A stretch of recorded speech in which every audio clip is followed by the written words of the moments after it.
Hello guys, तो आज बात करूंगी मैं आपसे कॉन्स्टिपेशन के बारे में। कॉन्स्टिपेशन, जी हाँ, जो खुद में एक बीमारी है और साथ ही साथ बहुत सारी बीमारियों का ये कारण बन जाती हैं, चाहे वो पाइल्स हो या कॉलन कैंसर हो। इसके अलावा छोटी छोटी चीजें जैसे एसिडिटी होना, बहुत ज्यादा फार्टिंग होना, आपके सीने में जलन रहती है, खट्टे डकारे आते हैं, ढंग से खाना डाइजेस्ट नहीं हो पाता, उसकी वजह से अपच रहता है।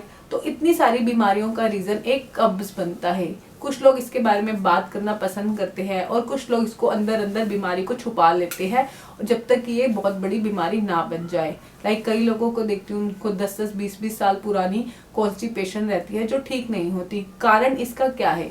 वो छोटी छोटी चीजों की तरफ ध्यान देते हैं, कोई चूरन खा लिया, कोई गोली खा ली, जिसकी वजह से उन्हें उस वक्त तो रिलीफ मिल जाता है, बट वो इसकी जड़ पे काम नहीं करते। बीमारी की जब तक आप जड़ पे काम नहीं करोगे, उसको समझोगे नहीं, उस पर काम नहीं करोगे, तब तक वो ठीक नहीं होगी।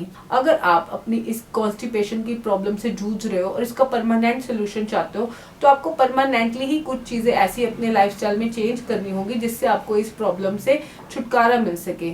तो मैं देखती हूँ कई बार मॉर्निंग में कुछ लोग होते हैं जिनको 1-2 लीटर जब तक सुबह गर्म पानी ना ले ले, कोई तंबाकू, कोई बीड़ी, कोई सिगरेट पिए बिना, या किसी को सुबह उठते ही चाय चाहिए होती है, कॉफी चाहिए होता है, या कुछ को कुछ खाना होता है, उसके बाद ही वो फ्रेश हो पाते हैं। इसके अलावा वो फ्रेश ही नहीं हो पाते।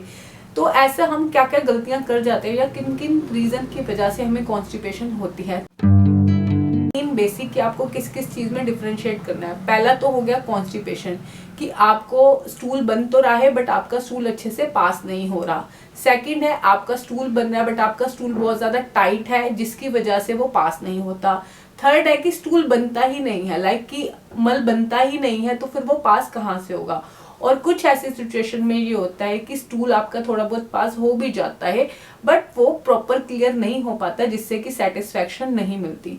तो फर्स्ट ऑफ ऑल, आप लाइफस्टाइल में क्या क्या गलतियां करते हो। अगर आप बहुत ज्यादा सूखा खाना खाते हो, बहुत ज्यादा रूखा खाना खाते हो, उसमें प्रॉपर ऑयल नहीं है, कुछ नहीं है ऐसा, और बहुत ज्यादा जैसी भुनी हुई मूंगफली, भुने हुए चने, बहुत ज्यादा तीखा खाना खाते हो, आपके पेट में बहुत ज्यादा गर्मी हो गई है जिसकी वजह से आपका जो स्टूल है वो टाइट हो जाता है और वो आपको कॉन्स्टिपेशन का कारण बनता है।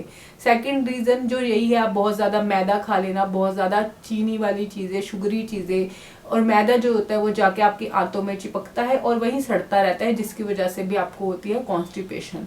थर्ड है, अगर बहुत ज्यादा अल्कोहल का यूज करते हो, बीड़ी, तंबाकू, गुटखा, ये सारी चीजें बहुत ज्यादा खाते हो, तो बॉडी में हीटिंग इफेक्ट बढ़ जाता है, बहुत ज्यादा गर्मी हो जाती है आपके पेट में, जिसकी वजह से जो आपको स्टूल पास करने के लिए आपको जितना लिक्विड की जरूरत होती है या चिकनाई की जरूरत होती है, वो चीजें सूख जा करो। अगर आपके खाने में प्रॉपर न्यूट्रिशन नहीं है, अगर vitamin C, vitamin D, vitamin K और विटामिन ई की कमी है, अगर आप खट्टे फल बहुत ज्यादा नहीं खाते, हरी पत्तेदार सब्जियां नहीं खाते, बाहर का खाना ज्यादा खाते हो, प्रॉपर खाने में ये सब चीजें नहीं है, सनलाइट नहीं लेते, सूरज की धूप नहीं लेते हो, तो ये जो सारी चीजें होती हैं ये आपके बाइल जूस को, यानी जो हमारे खाने को पचाने के लिए, उसको तोड़ने के लिए जो पैनक्रियाज में जूस बनते हैं वो कम हो जाते हैं न्यूट्रिएंट की वजह से, और जिसकी वजह से भी आपको कॉन्स्टिपेशन होती है। अगर आपका बहुत ज्यादा ट्रैवल रहता है, उठने की कोई टाइमिंग नहीं है, सोने की कोई टाइमिंग नहीं है, उसकी वजह से भी अगर आप रात को प्रॉपर नींद नहीं लोगे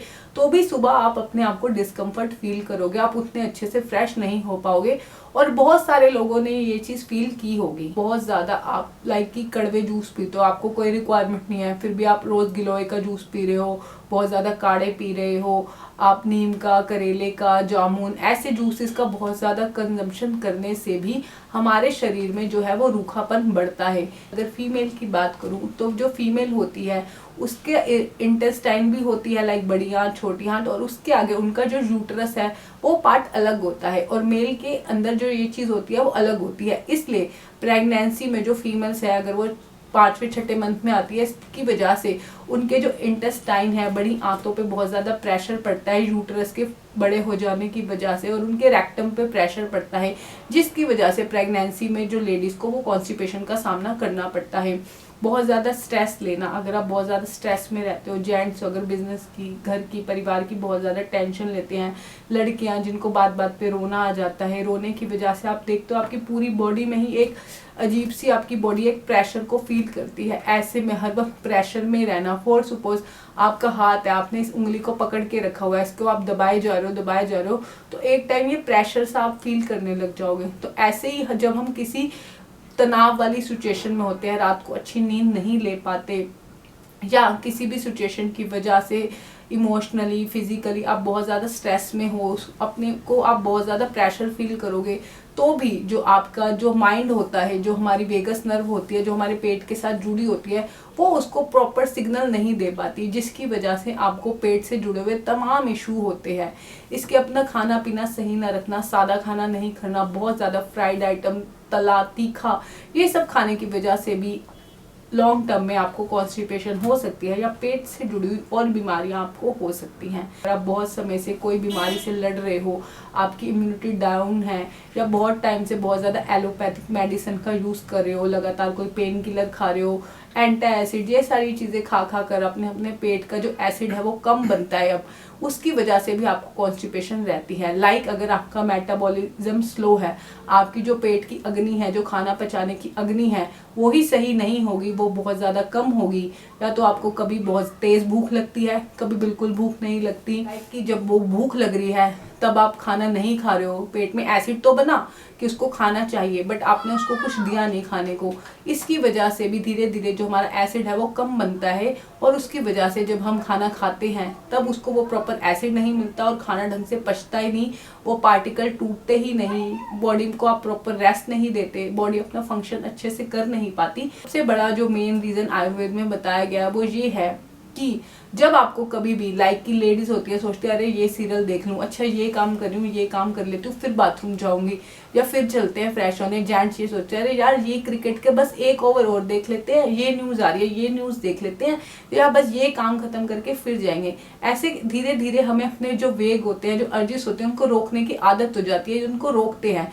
और सबसे बड़ा बीमारी का रीजन ही शरीर में यही बताया गया है कि कभी भी अपने वेगों को नहीं रोकना है। अब बात करूंगी आयुर्वेद की। आयुर्वेद क्या कहता है? पहली बात तो आपकी जो बड़ी आंत होती है, लाइक हमें सबको पता है हमारे पेट में एक छोटी आंत होती है, एक बड़ी आंत होती है। बड़ी आंत जो होती है वो जो आपका जो स्टूल होता है, जब आपका खाना डाइजेस्ट हो रहा होता है, उसके अंदर जो एक्स्ट्रा लिक्विड होता है उसको सोखती है, और उसके बाद देन वो रेक्टम से पास होके हमारे बॉडी से बाहर निकल जाता है। तो जब बड़ी आंत में वायु का प्रकोप ज्यादा हो जाता है, लाइक कि वहां पे वायु ज्यादा हो जाती है, तो वो आपके लिक्विड को बहुत ज्यादा सोख लेती है। या एक अग्नि बड़ी होगी, यानी कि आपका पेट बहुत ज्यादा गर्म होगा, या आपके आंतों में बहुत ज्यादा वायु होगी, यानी वायु जब बढ़ जाती है हमारे शरीर में, तो वो आपकी चीजों की नमी को वो सुखा देती है। उसका गुण होता है रूखा कर देना, वो चीजों को सुखा देगी। तो आपकी जो स्टूल के अंदर जो प्रॉपर पानी होना चाहिए उसको सरकाने के लिए आगे, या जो चिकनापन होना चाहिए उसको आगे सरकाने के लिए, वो उसको चीजों को सुखा देती है, जिसकी वजह से आपका स्टूल बहुत ज्यादा टाइट हो जाता है और वो पास नहीं होता। लाइक कई बार ये देखा गया है, ये ज्यादा चीजें बच्चों में देखी गई है कि बच्चों को, जब बच्चे छोटे होते हैं तो उनको स्टूल बहुत ज्यादा टाइट हो जाता है कि कई बार फिंगर से भी उसको बाहर निकालना पड़ता है। या जैसे जैसे एज बढ़ती जाती है, यानी आप 50-55 पार करते हो, तब आपने देखी होगी कि बुजुर्गों को कॉन्स्टिपेशन की प्रॉब्लम ज्यादा होती है, क्योंकि तब हमारी जो बॉडी के अंदर वाह का गुण है, वायु का गुण है, वो बहुत ज्यादा बढ़ जाता है। जो हरी पत्तेदार सब्जियां होती है, लाइक वो पालक हो गई, मेथी हो गई, चौलाई हो गई, साग हो गया, ये सारी की सारी चीजें सरकाने वाली होती है। हमारी बॉडी में जो टॉक्सिन भरे होते हैं, जो स्टूल है, जो भी विषैली चीजें हैं, उनको बॉडी से सरकाने का काम करती है। तो आपने हरी पत्तेदार सब्जियां, कुछ भी पालक वगैरह ये लेकर उसको अच्छे से पानी को उबाल कर, उसमें उस पानी को फेंक कर आपको उसको तड़का लगाकर घी का, तेल का अच्छे से उसको खाना है। इसके अलावा विटामिन सी जैसी चीजें, विटामिन सी किन चीजों में ज्यादा पाया जाता है? जितने भी तरह के खट्टे फल हैं, मौसमी होगी, संतरा हो गया, पाइनएप्पल हो गया, नींबू हो गया, आंवला, ये सारी जो चीजें होती हैं, ये आपकी जो विटामिन सी है आपके बाइल जूस को अच्छे से बनाने में आपकी हेल्प करेगी। पीली शिमला मिर्च हो गई, लाल शिमला मिर्च हो गई, ब्रोकली हो गई, पालक हो गई, ये सारी जो सब्जियां हैं वो आपके कॉन्स्टिपेशन से लड़ने में आपकी मदद करती हैं। अनाज की बात करूं तो जितने भी तरह के साबुत अनाज हो गए, मिलेट्स हो गए, ज्वार हो गई, बाजरा हो गया, रागी हो गई, जो हो गया, इनको बनाकर खाएं। बट जो आपने ध्यान रखना है इसमें, इसको जब भी आपने खाना खाना है इसके अंदर घी जरूर डालना है। सेकंड नंबर पे आपने बहुत ज्यादा फाइबर वाली चीजें भी नहीं खानी है। लाइक कॉन्स्टिपेशन में हर कोई यही कहता है कि हाई फाइबर खाओ, हाई फाइबर खाओ, बट 30-35 साल के बाद आपकी जो बॉडी होती है वो फाइबर पचाने की उसकी क्षमता कम हो जाती है।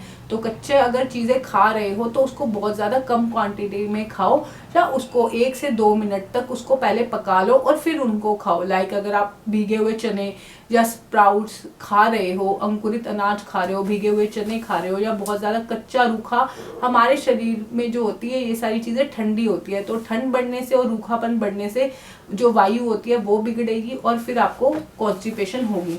तो कच्चा बहुत ज्यादा ना खाएं। फाइबर लेना भी है तो उसको थोड़े माइल्ड फॉर्म में लीजिए। लाइक 1 से 2 मिनट तक इनको चीजों को पका लीजिए और स्टीम दे दीजिए, चाहे तब उनको खाइए। इसके अलावा जो आपने ऑयल में चीजें है, ऑयलिंग बहुत ज्यादा जरूरी है बॉडी के लिए। चिकनापन वो ऑयलिंग करनी जरूरी है ताकि आपकी जो इंटेस्टाइन है वहां पे थोड़ा चिकनापन पैदा हो और आपकी जो स्टूल है वो आसानी से आपकी बॉडी से पास हो सके। तो आपने देसी घी जो है इसमें वो रामबाण का काम करता है। आपने देसी घी को गर्म नहीं करना कि उस कोई चीज बना रहे हो तो तवे पे उसको फ्राई कर लिए, पराठे रोटी के ऊपर लगाना है। किसी भी सब्जी में आपने जो डालना है वो गरम गरम डालना है।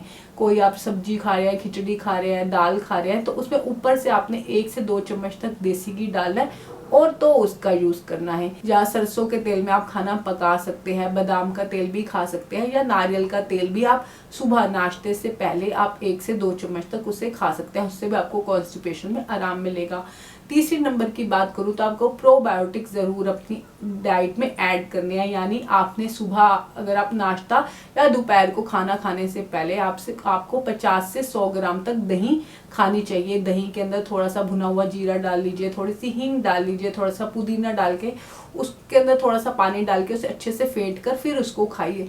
वो आपको कॉन्स्टिपेशन से क्लियर करने में आपकी बहुत ज्यादा हेल्प करेगी। तो ये जो भी चीजें आपको मैं बता रही हूँ उसको आपने रेगुलर करना है, रोज करना है, तभी आपको आपकी कॉन्स्टिपेशन की समस्या से परमानेंटली मुक्ति मिलेगी। जितने भी तरह के कंद होते हैं, लाइक वो शकरखंदी हो गई, वो अरबी हो गई, वो आलू हो गया, ये सारी चीजें भी आपकी कॉन्स्टिपेशन से लड़ने में मदद करती हैं। तो इनको बॉयल फॉर्म में खाना है, तला हुआ नहीं खाना।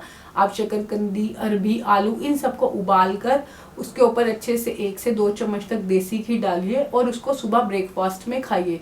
आपको आपकी कॉन्स्टिपेशन में जरूर हेल्प मिलेगी, क्योंकि जो ये सारी जो चीजें हैं, अरबी है, शकरकंदी है, आलू है, ये पोटेशियम में हाई होता है, तो एक्स्ट्रा वाटर को भी आपकी बॉडी से ये कम करेगा।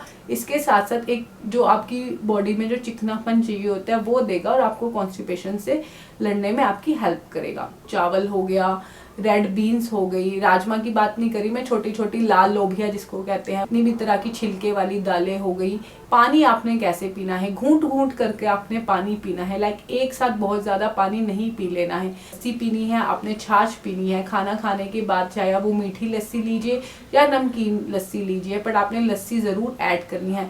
जितने भी तरह का फर्मेंटेड खाना होता है, यानी खमीर किया हुआ खाना होता है, चाहे वो कांजी हो गई, चाहे वो गाजर का अचार हो गया, किमची हो गई, ये सारी चीजें भी, एप्पल साइडर विनेगर हो गया, ये सारी चीजें भी आपके कॉन्स्टिपेशन से लड़ने में आपको हेल्प करती है।